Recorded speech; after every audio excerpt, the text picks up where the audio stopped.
From all the way back in 1955, Sudan has never seen real peace.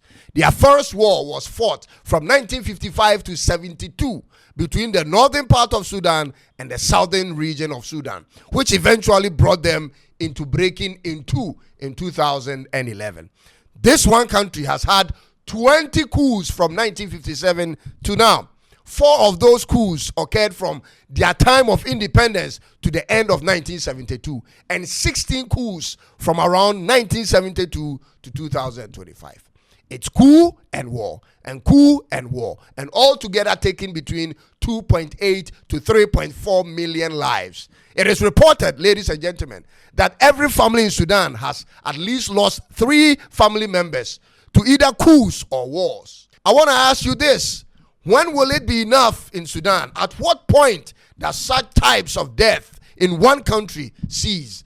From a land size of 2.5 square kilometers, Sudan was reduced to 1.8 square kilometers. And now it is super likely they will be divided even more. So I'm tempted to ask you, are the problems with Sudan mainly about lands and territories? Will a further division of Sudan bring about the needed peace or not? Sometimes it's just hard to be an African.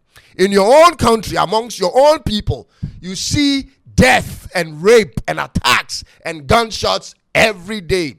Like those living in Somalia, for instance. Every day a bomb will go off in Mogadishu. Gunshots are constantly heard in the city. And when you run to other countries, you become a refugee with all the challenges that comes with it. This is what I call the African dilemma. What do you do when the world around you is collapsing and you have no escape plan and no special skill set to work and provide for yourself when the need be? Ladies and gentlemen, what do you do? What do you do when you must run to survive, but you don't know where to go because you don't know where the enemy is camped?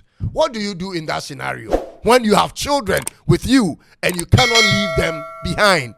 I remember, ladies and gentlemen, when the immigration service in Ghana were arresting stranded migrants, hawking and begging in the streets of Accra. Ladies and gentlemen, I remember how one particular lady cried, not wanting to leave because there's nothing where she came from. She's so terrified. I wondered to myself why she dreads going back home when home should have been the safest place for everyone.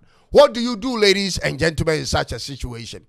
This is where African politicians and military heads have brought us to. These people are the only reasons Africa is still broken